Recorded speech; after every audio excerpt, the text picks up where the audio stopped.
America's neighbor to the north, Canada, is still part of what's left of the British Empire.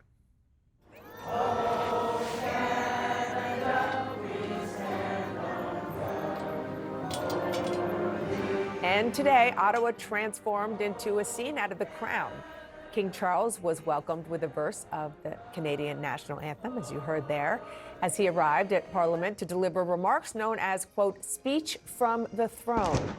But while he's addressing Canadians, it's really an American audience. Well, an audience of one inside the White House that King Charles was really speaking to. CNN's Paula Newton is live in Ottawa. So, Paula, parts of the speech seem to be very clear he was taking on President Trump's push to make Canada the 51st state. Yeah, 100%. Look, Dana, this was a bold invitation to the king, duly accepted by the king, and the speech itself was bold. Not that there's anything that President Trump should be taking offense to here, but the fact that Mark Carney, and again, a reminder, Mark Carney and his government wrote this speech. It is the king's speech in that he gives it in Parliament, but these are the words of this government going forward, and they wanted the White House and allies beyond to hear them loud and clear. Canada is sovereign and very distinct from the United States. Listen. Today, Canada faces another critical moment.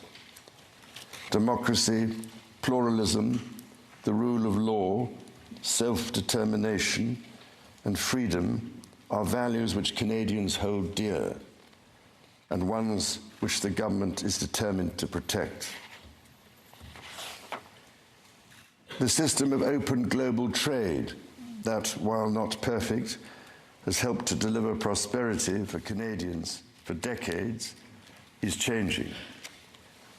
Canada's relationships with partners are also changing. And again, in diplomatic language, Mark Carney's government writing for the king that indeed President Trump is transformational, right? But Canada making it clear that it still believes in free trade, and going forward, it has some priorities. Again, like the free trade, like, in fact, those distinct values that harken back to its policies on the environment, or even an immigration system, all of those things very distinct in Canada. Those were the king's words as written by Mark Carney's government. I have to say, though, a couple of things that President Trump will like, two specifically, and that is reinforcement of the security of that northern border and a commitment to rearm the Canadian armed forces. Look, there was a lot said here that you could take, kind of read it between the lines, but I'm sure the White House will not take much offense to this. And again, they did point out that there is a lot that brings these countries closer together. King Charles' speech, certainly a commitment to, in his words, keeping Canada free and sovereign. Before I let you go, two details of much lesser importance, but I think they're fascinating because Isaac was asking, and I didn't know the answer, but you did. The throne and the carriage. Can you talk about those? All in storage here, and they are kept here, before for the Queen and now for the King and Queen. They are kept here in Canada. They bring them out, they polish them specifically for these occasions. There aren't many of them, but even that royal carriage, right?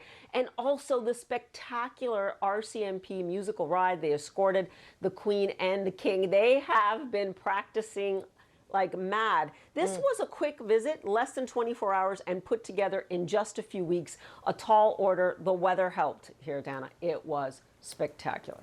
Oh, that's a first for Canada, probably. Thank you so much. Thank you for that. I love it. Paula, appreciate it. And just a reminder of the scene in the Oval Office 3 weeks ago when President Trump repeatedly floated Canada becoming the 51st U.S. state during his meeting with Canada's new Prime Minister. It would really be a wonderful marriage because it's two places that get along very well. They like each other a lot.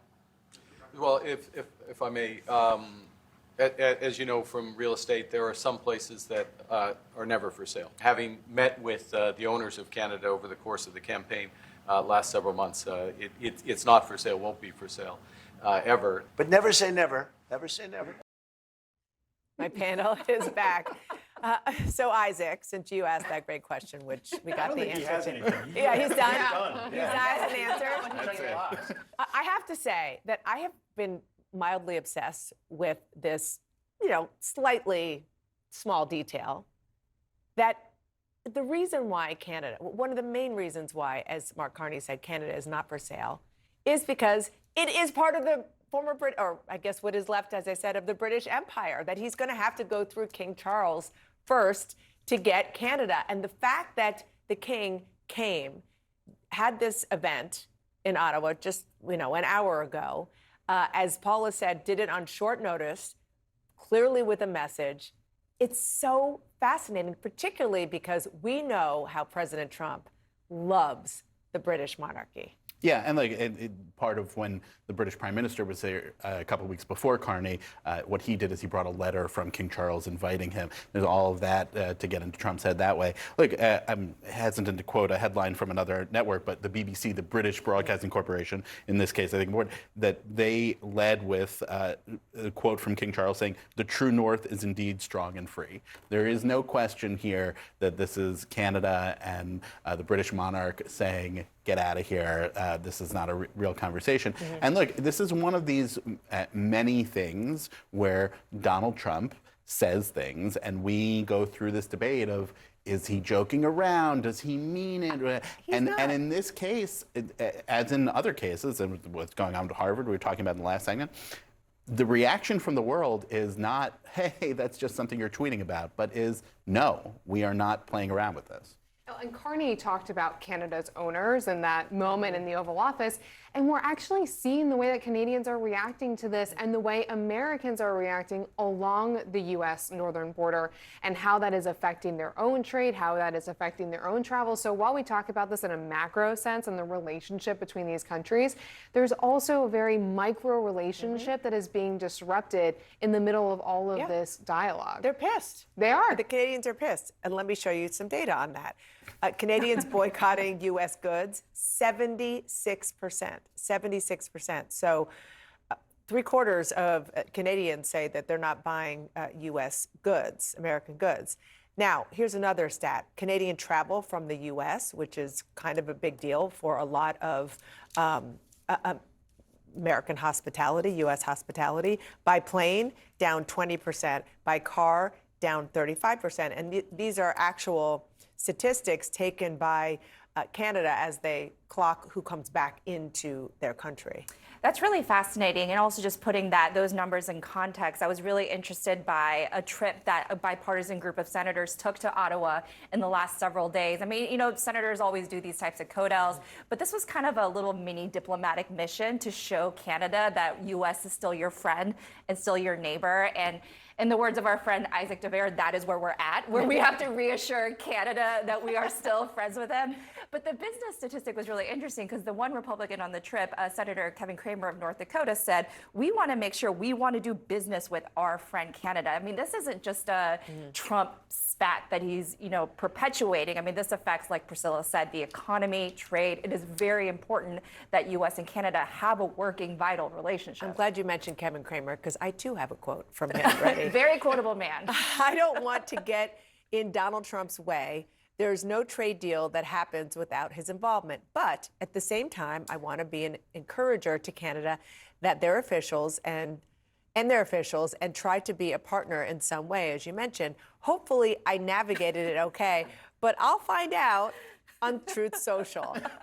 All of that, which you kind of mentioned at the beginning, but that last part is just so perfect because they know that if they get crosswise with the president, they're going to hear about it not in private, but they'll get blasted in public. Or potentially both. In Kevin Cramer's case, I assume he would also get a phone call from the president as well. I see this with literally no snark. Kevin Cramer's probably the best diplomat that you could send in this situation, in the sense that he was one of the first people to endorse President Trump back in 2016. He's always had a good, and I think, candid relationship with him.